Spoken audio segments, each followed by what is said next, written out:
Welcome to सिने सूत्र, जहाँ हम 90s बॉलीवुड की कुछ बेहतरीन मूवीज को फिर से याद करते हैं। और आज की इस वीडियो में हम अनिल कपूर की एवरग्रीन मूवी लाडला का रिकैप करेंगे। मूवी की शुरुआत एक ऑफिस के सीन से होती है, जहाँ हम शीतल जेटली से मिलते हैं। शीतल इस कंपनी की मालकिन है और साथ ही वो एक बहुत गुस्सैल और टाइम की पक्की लड़की है। शायद इसीलिए उसकी कंपनी इस वक्त इंडिया की नंबर 1 कंपनी है। शीतल ऑफिस में आती है और अपने एक नौकर से काजल को अंदर भेजने को कहती है। आज काजल की बस छूटने की वजह से उसे ऑफिस आने में 5 मिनट देरी हुई थी, इसलिए शीतल काजल से कहती है कि ऐसे ही अगर रोज तुम्हारी बस छूटती रही तो एक दिन ये नौकरी भी तुम्हारे हाथ से छूट जाएगी। इतना कहकर शीतल अपने मैनेजर भंडारी को अंदर बुला लेती है और भंडारी की एक छोटी सी गलती की वजह से उसे थप्पड़ मार देती है। शीतल उनसे कहती है कि ये कंपनी मुझे मेरे माँ बाप से भी ज्यादा प्यारी है और इस कंपनी की पोजीशन डाउन करने वाले को मैं कभी माफ नहीं कर सकती। अगले सीन में शीतल अपने घर आती है, पर उसके वॉचमैन को गेट खोलने में देरी हो जाती है, तो शीतल अपनी गाड़ी से गेट को ही तोड़ देती है और उस वॉचमैन को भी काम से निकाल देती है। शीतल के घर में उसके अलावा 2 और लोग रहते हैं, उसके पिता और उनकी एक नौकरानी। बानू भी वैसे तो शीतल की नौकर है, पर शीतल उनको अपनी माँ की तरह मानती है, क्योंकि उसकी माँ के मरने के बाद उन्होंने शीतल को पाल पोस कर बड़ा किया। अगले सीन में हम मूवी के मेन कैरेक्टर राजू से मिलते हैं, जो एक फैक्ट्री में चीफ मैकेनिक का काम करता है। आगे राजू अपने घर वापस जा रहा होता है, तभी वो एयरपोर्ट पर शीतल से टकरा जाता है। राजू शीतल से माफी मांगता है, पर शीतल बदले में राजू को उल्टा सीधा सुना देती है और दोनों में बहस हो जाती है। राजू वहाँ से अपने घर चला जाता है और वहाँ उसे पता चलता है कि उसकी माँ का आधा शरीर अब पैरालाइज हो चुका है और अब वो चल फिर नहीं सकती। डॉक्टर राजू से अपनी माँ का ख्याल रखने को कहता है। आगे एक बड़े से हॉल में एक मीटिंग चल रही होती है। उस मीटिंग में शीतल इंडस्ट्रीज को पिछले साल की तरह इस साल भी एक बड़ा कॉन्ट्रैक्ट मिलता है। मीटिंग खत्म होने पर हम सूर्यदेव, उसके भाई हीरावत और उसके बेटे विकी से मिलते हैं। ये तीनों भी एक बड़ी कंपनी के मालिक है और शीतल इंडस्ट्रीज के आने से पहले इनकी ही कंपनी हिंदुस्तान की नंबर 1 कंपनी हुआ करती थी। शीतल इंडस्ट्रीज को कॉन्ट्रैक्ट मिलने के कारण ये तीनों काफी गुस्सा है, पर फिर भी सूर्यदेव शीतल से मिलकर उसको बधाई देता है। पर शीतल के वहां से जाने के बाद सूर्यदेव कहता है कि आज फिर एक बार शीतल को वो कॉन्ट्रैक्ट मिल गया जिसकी हमें सबसे ज्यादा जरूरत थी। एक टाइम पर हमारी कंपनी इंडिया की नंबर 1 कंपनी थी, पर जब से मैंने इस कंपनी की बागडोर विकी के हाथों में दी है, तब से हम कभी नंबर 1 पर नहीं आए। इस पर सूर्यदेव का भाई हीरावत उनसे कहता है कि क्यों न हम विकी की शादी शीतल से करवा दे, ऐसा करने पर उसकी कंपनी भी हमारी हो जाएगी। सूर्यदेव को यह आइडिया काफी अच्छा लगता है और अगले दिन वो रिश्ते की बात करने शीतल के घर जाते हैं, पर शीतल समझ जाती है कि वो ऐसा क्यों करना चाहते हैं। शीतल उनसे कहती है, मुझे नंबर 2 से नफरत है, अगर विकी को शादी करनी है तो मैं हमारे घर के वॉचमैन की बेटी से उसके रिश्ते की बात कर सकती हूँ। और साथ में ये भी बोलती है कि अगर आपको बिजनेस में नंबर 1 बनना है तो आपको मुझसे बिजनेस में कंपटीशन करना होगा, ऐसे शादी का आसान रास्ता अपनाने से काम नहीं चलेगा। इसके बाद वो तीनों वहाँ से चले जाते हैं। घर जाने के बाद विकी अपने अंकल से कहता है कि मुझे कुछ भी करके उस लड़की का घमंड तोड़ना है। इस पर हीरावत फिर एक बार उनको एक आइडिया देता है। हीरावत उनसे कहता है कि कल जब वो अपने ऑफिस जाने के लिए निकलेगी तो रास्ते में हम अपने आदमियों से फिल्म की शूटिंग का नाटक करके उस पर हमला करने को कहेंगे, ताकि सबको ऐसा लगे कि यहाँ किसी फिल्म का एक्शन सीन शूट हो रहा है। सूर्यदेव को फिर से हीरावत का आइडिया पसंद आता है और अगले दिन वो अपने आदमियों से ऐसा ही करने को कहता है। अगले दिन सूर्यदेव के आदमी रोड पर फिल्म की शूटिंग का सेट लगाते हैं और जैसे ही शीतल की गाड़ी वहाँ आती है उस पर हमला कर देते हैं, पर उस गाड़ी में शीतल की जगह उसका बाप लक्ष्मी नारायण होता है। सूर्यदेव के आदमी लक्ष्मी नारायण और उसके ड्राइवर को मार रहे होते हैं और वहाँ मौजूद सारे लोग इसे फिल्म की शूटिंग समझकर देख रहे होते हैं। उस वक्त राजू भी उन लोगों के बीच होता है, पर जब राजू को पता चलता है कि ये गुंडे सच में उन्हें मार रहे हैं, तो राजू उन सबको मारकर लक्ष्मी नारायण को उनसे बचा लेता है और उसे अस्पताल लेकर जाता है। और इसी के चक्कर में राजू अपने इंटरव्यू को मिस कर देता है। लक्ष्मी नारायण राजू से पूछता है कि तुम्हें कौन सी कंपनी में इंटरव्यू देने जाना है, तब राजू शीतल इंडस्ट्रीज का नाम लेता है। इस पर लक्ष्मी नारायण हंसते हुए राजू को अपना कार्ड देता है और कहता है कि तुम मेरा एक कार्ड ले जाकर वहाँ दिखाओ, तुम्हें नौकरी मिल जाएगी।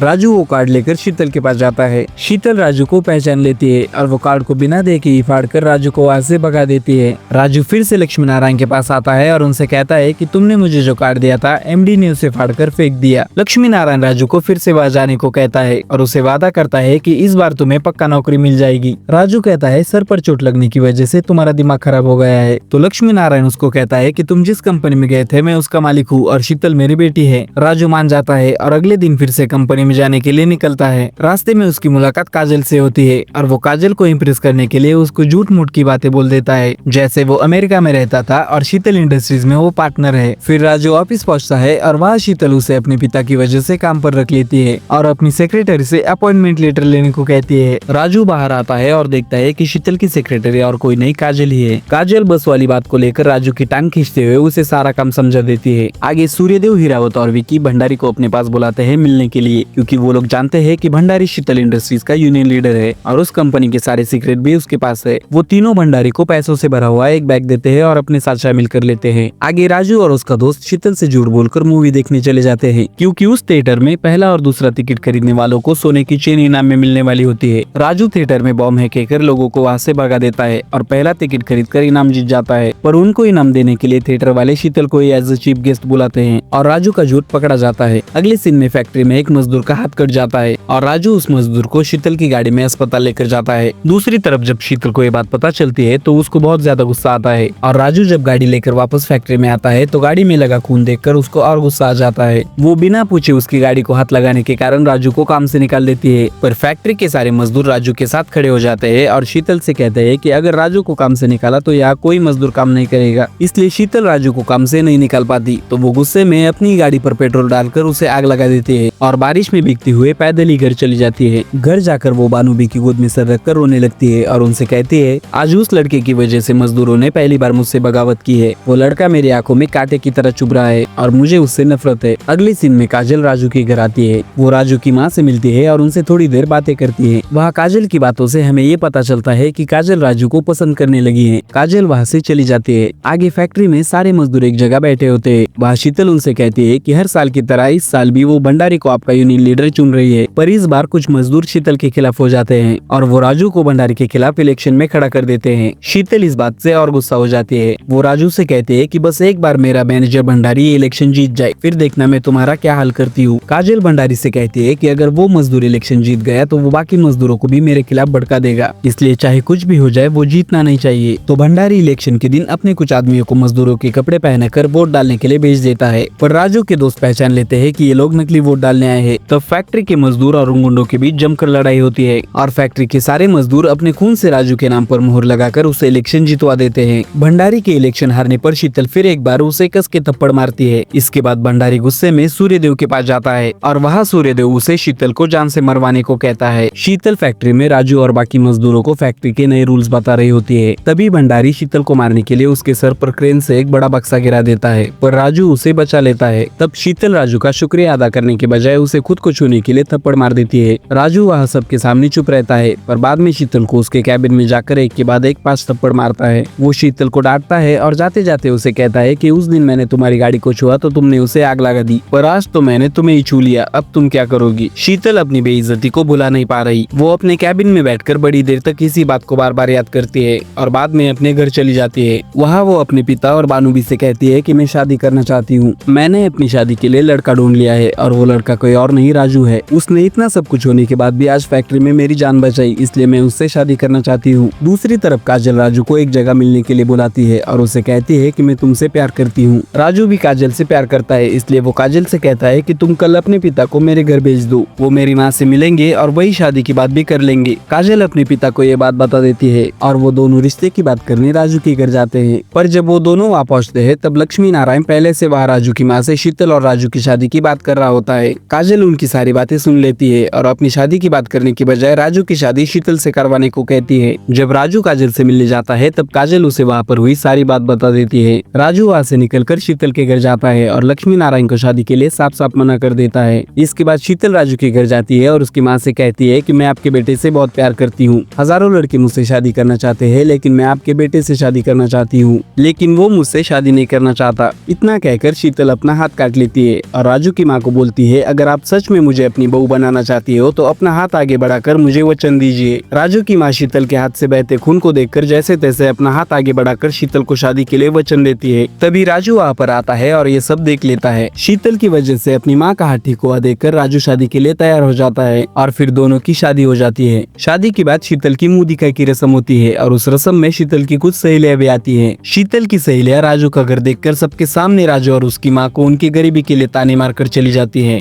और इसके बाद रात को सुहाग रात के वक्त भी राजू और शीतल के बीच इसी बात को लेकर झगड़ा हो जाता है। राजू की माँ ये सब सुन लेती है। उसको लगने लगता है कि शीतल बचपन से बड़े घर में रही है और महंगी महंगी गाड़ियों में घूमी है, इसलिए वो इस बस्ती में नहीं रह पाएगी। इसलिए वो राजू को शीतल के साथ उसके घर पर रहने के लिए जाने को बोलती है। राजू ऐसा करने के लिए बार बार मना करता है, पर आखिर में वो अपनी माँ की बात मान लेता है। पर जाने से पहले वो अपने मन में ये बात सोच लेता है कि शीतल की वजह से उसको अपनी माँ को बेसहारा छोड़कर जाना पड़ रहा है, इसलिए एक दिन वो शीतल को सबक सिखाकर फिर से इसी घर में वापस ले आएगा। और इसके बाद राजू शीतल के साथ उसके घर चला जाता है। घर जाने के बाद शीतल राजू से कहती है कि आज से तुम इसी घर में घर जमाई बन के रहोगे। अब सारे लोग तुम्हें तुम्हारे नाम से नहीं शीतल जेटली का पति कहकर बुलाएंगे। कल से तुम फैक्ट्री भी नहीं जाओगे क्योंकि तुम अब इस फैक्ट्री के मालिक बन चुके हो और मेरे होते हुए इस फैक्ट्री में दो मालिकों की कोई जरूरत नहीं। दरअसल शीतल ने राजू से बस बदला लेने के लिए शादी की है। दूसरे दिन जब शीतल फैक्ट्री जाने के लिए निकलती है तो उसे पता चलता है कि राजू उससे पहले फैक्ट्री जा चुका है, वो भी मजदूरों के कपड़े पहनकर। शीतल फैक्ट्री जाती है, वहाँ राजू उसे उसकी कही हुई हर बात का जवाब देता है और साथ ही ये भी कहता है कि मैंने भी तुमसे बस तुम्हारा घमंड तोड़ने के लिए शादी की है। मैं अब भी वही इंसान हूँ जो पहले था और लोग मुझे शीतल जेटली का पति नहीं बल्कि तुम्हें राजू और माँ की पत्नी कहकर बुलाएंगे। इसके बाद राजू अपनी माँ से मिलने जाता है। वह काजल उसकी माँ के लिए खाना बना रही होती है। राजू के जाने के बाद अब काजल ही उसकी माँ का ख्याल रखती है। आगे शीतल और भंडारी फैक्ट्री में एक नई मशीन लेकर आते हैं जिससे कम से कम मजदूरों में ज्यादा से ज्यादा काम हो सके। तभी वहाँ पर राजू आता है और शीतल से कहता है कि इस मशीन के इस्तेमाल से बस आपकी कंपनी का नाम खराब होगा क्योंकि इस मशीन के सारे पार्ट्स डुप्लीकेट हैं। राजू सबके सामने भंडारी को मारने लगता है, जिसके बाद भंडारी ये कबूल करता है कि सूर्यदेव ने इस मशीन के सारे पार्ट्स बदलवाए हैं ताकि शीतल इंडस्ट्रीज का नाम खराब हो और उसकी कंपनी नंबर 1 कंपनी बन जाए। शीतल गुस्से में विक्की के पास चली जाती है उससे बात करने के लिए, पर उसके पीछे वह भंडारी भी आ जाता है और विक्की के साथ मिलकर वो शीतल के साथ जबरदस्ती करने की कोशिश करता है,